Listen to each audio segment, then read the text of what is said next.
আর গতকালকের ঘটনার প্রতিবাদে বিভিন্ন বিরোধী রাজনৈতিক দল তারা আজকে রাস্তায় নেমেছেন। একই কর্মসূচি কিন্তু এসএফআই এর তরফেও নেওয়া হয়েছে।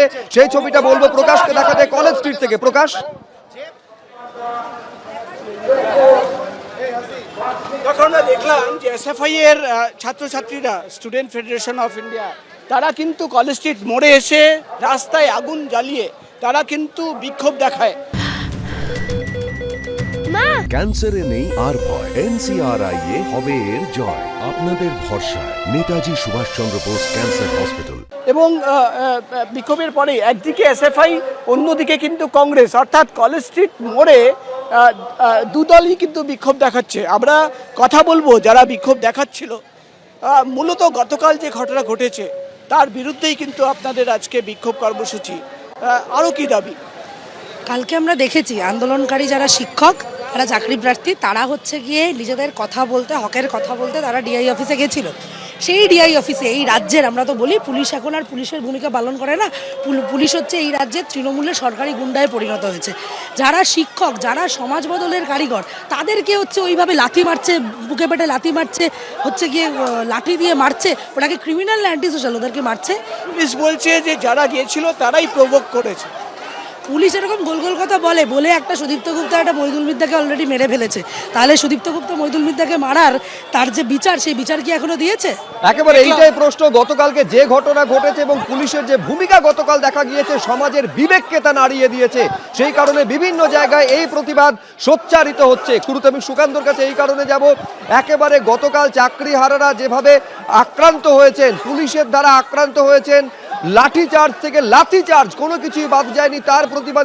এবং রীতিমতন বিস্ময়কর যেটা আমি দেখছিলাম যে 8 থেকে 80 সমাজের বিভিন্ন স্তরের মানুষ তাদের প্রতিবাদে সুরে সুর মিলিয়ে আজকে পায়ে পা মিলিয়েছেন। সুকান্ত,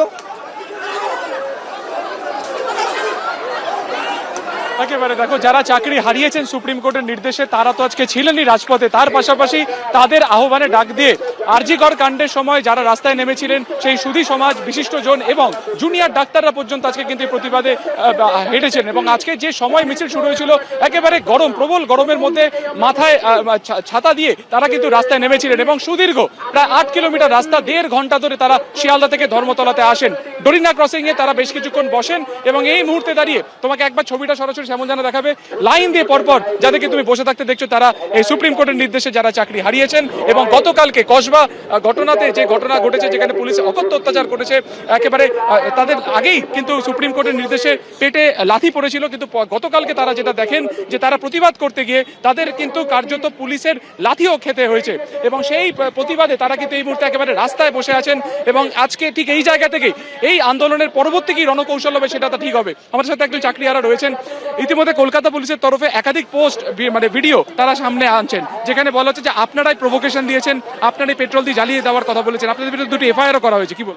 দেখুন, পুলিশ এখন নিজের মুখ লজ্জা লুকানোর জন্য বিভিন্ন প্রকার কৌশল নেবে। আমরা যোগ্য শিক্ষক শিক্ষিকা, আমরা কখনোই কোনো প্রকার হিংসাশ্রয়ী আন্দোলনও করতে রাজি নই, বা করেছিলাম না, তখন নরমপন্থী আন্দোলন একদমই ছিল। সুতরাং আমাদের কখনোই কোনো উদ্দেশ্য নয় কোনো পেট্রোল দিয়ে জ্বালানো বা কিছু। আমাদের একটাই দাবি, ওএমআর ইমেজ প্রকাশ করা, এটাই আমাদের সুস্পষ্ট দাবি। এখনো পর্যন্ত স্টিল নাও সেটা চেয়ারম্যান সাহেব ও তথ্য সূত্র মারফত জানা যাচ্ছে যে প্রকাশ করা সম্ভব। সুতরাং এটা প্রকাশ করে দিক। এটাকে নিয়ে তো জলঘোলা কেন করছে? বিষয়টা হচ্ছে যে ওএমআর ইমেজ প্রকাশ না করে নানা রকম তালবাহানা দিয়ে একটা রাজনীতি করা। এই রাজনীতি বন্ধ করুন, ওএমআর ইমেজ প্রকাশ করুন, যোগ্য শিক্ষকরা যোগ্যভাবে বিদ্যালয়ে পৌঁছাক। একটি কর্মসূচি আজকে হলো, আগামীকাল আপনাদের এসএসসি অভিযান রয়েছে, সেখানে কি অনির্দিষ্টকালের জন্য আপনারা বসবেন অবস্থান? তথ্য সূত্র মারফত আপনারা মিডিয়াতে জানতে পেরেছেন যে ওএমআর ইমেজ ওদের কাছে আছে, অথচ প্রকাশ করছে না। যত সময় না পর্যন্ত এই ওএমআর ইমেজ প্রকাশ করছে, আমরা কিন্তু ওখানে অবস্থান করব। দরকার হলে আমরা নিজের প্রাণ দিতে প্রস্তুত। পথ তারা ছাড়বেন না যতক্ষণ না পর্যন্ত ওএমআর প্রকাশ করা হচ্ছে। সরাসরি তাদের এই দুর্ভোগের জন্য স্কুল সার্ভিস কমিশনকে দায়ী করছেন চাকরিহারা যোগ্য শিক্ষকরা।